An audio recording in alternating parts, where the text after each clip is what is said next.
Guys, how's it going? Thank you for stopping by again. So, I was thinking about doing this video for a while now, and it is, since I'm going to make this the last video of 2017, I'm going to go have Christmas dinner and New Year's and everything with my family. This will be actually my last video of this year, and why not do a state of my collection? Why not show you guys what I have in my personal collection? And you guys see watches here, and there's some more watches on the table. I have a lot of watches, but only these are the ones that are mine. I keep one roll for me. So I'm gonna show you guys my collection. I changed scenarios today. I'm here in my living room with my dogs and just starting my Christmas mode. So these are the watches that mean something to me. These are the watches that that make my collection up. Here's the thing, guys. First, I'm a dealer. It's very hard for me to keep a watch. It's very hard for me to, when I hear profit in a watch, it's very hard for me to say, I can't sell it because I like it so much, or it's not for sale. It's my watch. That's a very hard thing for me to do, you know, because when I buy a watch, I buy it with the finality of just, you know, trying to flip it, trying to. I'm a watch dealer at the end of the day. That's the reality of things. I'm not a watch collector, but I kept some for myself. I'm going to show them to you. Hopefully you guys like them. Hopefully you guys, enjoy this video. I'm going to try to make it as short as possible. And guys, I'll turn it around and I'll show you what I have. So I flipped it around. I took all the watches out from the dining table and I put the watches that are mine. I'm going to show you guys what's mine, and I'll explain a little bit about each watch. Okay, now, first of all, you guys already seen this one. It's my Nautica, my diver's watch, with a great rotating bezel. And it's the watch that goes on vacation with me every time I go to the beach. Love this watch. I have to use a white cloth because if not, the background turns the camera crazy. So this is the first watch in my collection. I'm going to try to go real quick, guys. Another watch in my collection is my 6138 8010. I'm really bad with reference numbers, guys, so forgive me if I don't get it right. I'm going to try to get them as best as possible. This is an old 70 Seiko, and soon I'll make another video about all the Seikos I sold. I had a lot of Seikos and they've all been flying off the shelves. But this is a watch that, I don't know, I like the baby blue dial and the yellow second hand. It's a watch I enjoy a lot. I have it on a NATO strap. And I'm not a big fan of NATOs, but this one just kind of looks good on the NATO. So this is one of my other watches that I very much enjoy. And actually, I do give it a lot of rest time.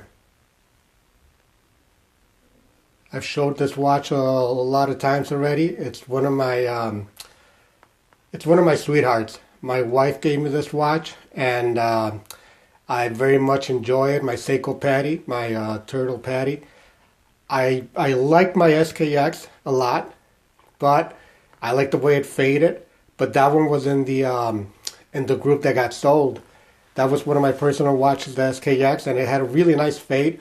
And it sold for, I put it up in auction on eBay, and it sold for crazy money. I was surprised when it sold. So that one left. I like the turtle cases. I'm a fan of the round cases, but the turtle cases on the old Seikos, they just, you know, they just say Seiko, you know. So this is another one of my watches, and another blue dial that I enjoy a lot. And like I said, it was gifted to me, so very, very special watch for me. So apparently, without even knowing, I'm doing all my divers first. Here is my Omega Seamaster 300 diver. This watch is just beautiful, beautiful. I've had this style of watches so many times, and when I got a chance to get this one in basically mint condition, I went ahead and put it aside and left it for myself. And as you guys could see, blue is my favorite color, so another blue dial. This watch, the way it glows up, the hands with the lume on the edges, it is a beautiful, beautiful watch. I enjoy it very much. I wish I could wear it some more, but it usually doesn't get that much wrist time. So now we're going to do my time only watches. And one of my personal favorite watches is this Omega 711. And I explained this in a lot of videos. The Omega 711 is the thinnest automatic movement Omega made. Look at that. The watch is extremely thin, beautiful. Everything is basically in mint condition in this watch. And I enjoy it a lot. I barely wear it because I don't want to scratch it, and I don't want to. I don't feel it's. I baby this watch. I know a lot of people don't believe about babying their watches. I baby this watch a lot. Now the reason I kept this one, I had this watch in gold. I had this watch in 18 karat gold, and I sold it. The dealer part of me sold it, and I've never seen one again in my life in 18 karat. So when I had a chance to jump on this one, I went ahead and it's not going on. So yeah, like I said, Omega on most of their watches is going to have cursive where it says automatic, and this one doesn't. So that's the only way you're going to find out it's a 711, and the thickness of the watch. It's the other thing that's going to tell you that it's a 711 movement. I'll show it again, the thickness. Just a lovely watch. Just a lovely watch. One of the staples of my collection. It's my Omega Constellation pie pen. With the crosshair dial and it's 505 movement, I'm sorry. Snapback. It's not a screw down back, it's a snapback. So it's the first run of the Constellations. Guys, I really, really love this watch. This is all original with the band. The back, it's just a really nice watch. The reason I kept this watch is because I bought and sold so many of these in 18 karat stainless, and before I knew it, they weren't coming out that much out for sale. But in the infancies of eBay, I was buying and selling, I want to say at least 10 a month, at least. It was they were moving a lot. They were moving a lot, and before those times, only my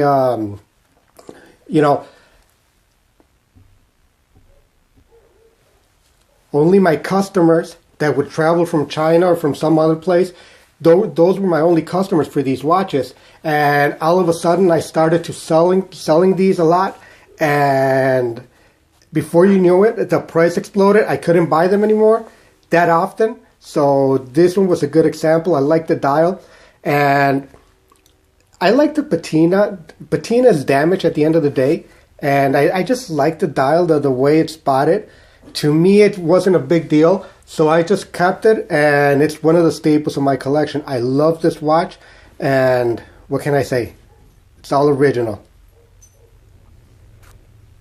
Another watch that you guys knew already, and time only, it's my Rolex date. It's made in solid 14 karat gold. It has an original Rolex band, original buckle. It's all original. The reason I kept this one, it's because of that bezel. That's a bark bezel. So Rolex, it's a common a common watch at the end of the day, and everybody has them, or everybody with a little bit of money has them, and even people that don't have a lot of money will go into debt to buy these. But the uniqueness of this watch is what I liked. The uniqueness of, number one, the black dial. I love that black dial. But the bark bezel. Bark bezel on a date. That's what I enjoy the most. And that's what I've never seen anybody else wear. So when I saw this and I started figuring out that nobody else had it, a lot of people had Datejust. I mean, there is a lot of Datejust. There is a lot of gold Rolex, but the bark bezel would only go on the presidents, on the day dates. So when I got this one on the date, I just put it aside and said, you know what, I'm just going to keep it. I enjoy my watches in yellow gold. If they're white gold, my wife will keep them, but yellow gold, I like them a lot. So this is one of the watches time only that I have that I enjoy very much. And like I said, because of its uniqueness. You wear it with a suit, and it's a very elegant watch. Another one of my watches that you guys already know. It's my, I'm going to try to say the name right because last time I got crucified. But here's the thing, guys. At the end of the day, my accent, I'm Mexican. Audemars Piguet. I'll read it like I read everything. Like a Rolex, I don't roll my R. To me and to a lot of my community, it's not Rolex. You know, we roll our R's. So it's an Audemars Piguet from the 40s. 18 karat gold, pink gold. I really, really like this watch. Extremely thin. Now, let me emphasize on the extremely thin. What if you were selling watches in the 90s? If you go back to the Omega Constellations from the 90s, they were thin watches. In the 90s, late 80s, 90s, until the early 2000s, people wanted their watches to be thin. That was a big thing. The thinner the watches were, the more they sold. So this new bulky big watches, it's from the 2008-9 to today. But I was selling watches in the 90s, and if it wasn't a hair thin watch, I wouldn't sell it. I would keep it on that showcase. So, and this being a watch from the 40s, and just looking at the thinness of it, beautiful 18 jewel, not 17, 18 jewel movement. I just love this watch, and I'm going to try to focus. It's got the original Audemars Piguet 18 karat gold buckle. So it stayed together with the watch, even though the band is not authentic, the buckle is authentic. And this is one of my my favorite watches to take out if I'm dressing up for any occasion. It's just thin. It's almost invisible in the wrist, but it's still a 36mm watch. Now, you guys knew it was coming. We're in the chronograph section now. So, I'm going to explain a little bit about this Sada with a beautiful, beautiful dial. You have a Breguet hour hand, and it's just a beautiful dial. I enjoy it very much. The case is in very poor condition, but I'll explain why I love this watch. And I'll show you the back of the case. You could see all the wear. So look at that. The watch is in very poor condition. But there's a reason I like this watch. And there's a reason this watch is very special to me. This is the first chronograph that I ever took apart. This is the first chronograph that I bought. I'm not sure if I paid like $45 for it or $50 for it. And I'm talking about 8 years ago, 8 to 10 years ago. So this is the very first chronograph that I took apart, that I put back together, and that actually ticked when I was done with it. I love this watch. It's a 38mm. It's a jumbo-sized watch, and this watch has been with me for a long time now. And first, I didn't sell it, not because I loved it so much, but because they didn't have no market. Now that they have a little bit of market, I just love the watch so much, and that's the reason. It's the very first chronograph I took apart, and the very first chronograph that I actually got back to taking. Next, it's my Sheffield. This one is made in France. This one is not Swiss made. It's a Sheffield made in France. This watch, I took it apart, I cleaned it, and it worked and it stopped. It worked and it stopped. I did everything I could to this watch with everything within my knowledge, and I couldn't get it to work. So I took it to another watch guy, and he got it to work a little bit better. But it still never maintained a good time. We did everything we could to it, and the watch would work very slow. It wouldn't give us a proper amplitude. It was just a disaster. So this watch, then I went to an old guy. The last guy that I took it to, he must be in his 80s. He knew immediately what was wrong with this watch. He took it in. He had it for 2 weeks. He worked on it, and the watch, if I put it on the time machine, it's within like about 4 seconds a day with a 270 some amplitude. So this watch here is a lesson. Don't think you know everything. Sometimes you got to go to the old timer that works old school, and he got it to work. This guy, he did what he could. He did what he knew what to do with these watches, and he got it to work. And I just love the watch. Besides, I paid so much money in repairs that there's no way I could sell it now. So, but I love this watch. I love the Panda dial. It's just one of my absolute favorite. Another one of my watches that I like a lot. This is a gold fill Rado. It's a beautiful chronograph. It's a 34 millimeter chronograph. Now, this watch right here, I like it because it's so rare. So rare. You could go right now onto eBay, Chrono24, anywhere you like watches, and look for this watch. You won't find it, and if you do, you'll find one or two. It has a lander on 248.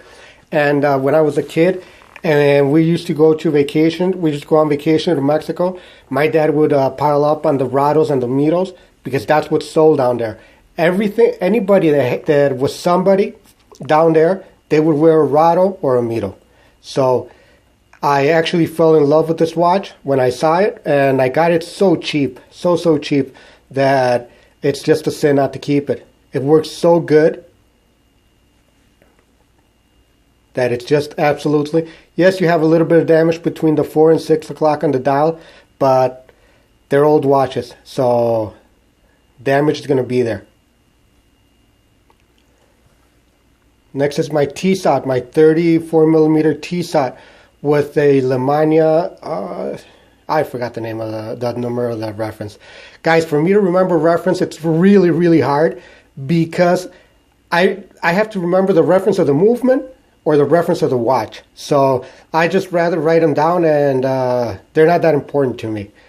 But this is a beautiful, well-made Tissot. And what I liked about this, it's the root beer color that the dial took.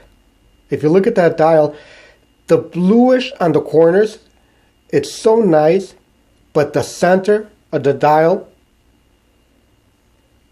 it took this root beer color to it, and I just had to keep this one. And as you guys know, I am a big Omega fan. I love Omegas and I love Lemania. And this is one of the watches that I really had to keep, because no story, no nothing. I just love the watch. Now you guys probably know this watch already. It's my Breitling triple register. Beautiful black or flat black dial. 3 register. It has a Lemania movement also. And this watch, it's the watermark on my eBay channel. So every time you go to my eBay channel, you're going to see either the movement of this watch, or you're going to see the watermark on the lower corner. I don't know if it's the Constellation. It's either or. But this watch here, it's a big, bulky 70s watch. Turtle case almost, or cushion case, whatever you want to call it. I just love it. It's a great watch. Works so great. The person I bought it from took it here to 5 South Wabash to get it serviced, and the watch is just phenomenal. For what I paid for it, I didn't even pay for the service. You know, I got it dirt cheap, and I love it. I love it. It's one of my favorite watches I have. So that watch there and this one here, those are two probably that you will always see on my YouTube channel. Now I saved the best for last. This is my Swatch Irony. This watch was given to me by my wife in a very critical moment of our lives. This one does actually have a story, and I'll share it with you guys. I had a transportation company, and with 9/11 and the recessions of the 2000s, the company kind of took a nosedive, and we took a nosedive with it, you know. And this is the watch that was given to me by my wife, and kind of told me, you know what? It's time to get out of the slump. It's time to get out there and try to do it again. When this watch was given to me, I was out of jewelry. I was out of watches. I was dedicating my whole life to transportation. We were doing so good in there. You know, we had a growing company. We had a growing company, but like in those times here in the United States, a lot of our companies just went belly up, and I was one of them. I couldn't support the recession, so having to let go people, and it was just a very hard thing for me to do. And this watch was the one given by my wife again, and I think it's the most special watch in my collection because it's the one that said, you know, it's not an expensive watch, but at the time for us, for the times we were going, it was a very, very big purchase. And like I say, guys, it's a watch that told us, it told me particularly, get up, get out there, and you did it once, you'll do it again. And she was right. This is a very special watch for me, guys. I wanted to share that story with you about, I think, the most special watch in my collection. Well, guys, that's it. That's my collection. I'm here. Now I got you guys on a selfie stick. Look at that. But, guys, I want to thank you for allowing me into your homes, allowing me into your phones, your computers, your tablets, whatnot, wherever you watch me. And I want to thank you guys very much for all your support. It's been a good year. It's been a good year. It's been a year that that you guys have supported me a lot, and my business has grown. My friendship with a lot of you guys has grown, and YouTube, it's a great place for me to meet new people, and I've met you guys, and I thank you guys so very much for it. I thank you guys so very much. I just want to wish you guys a Merry Christmas. I want to wish you guys the best of 2018. It's yet to come for all of us. And guys, thank you. God bless you. And be safe out there. Enjoy Christmas with your families. And thank you so much, guys. I appreciate it. And I'll catch you early 2018.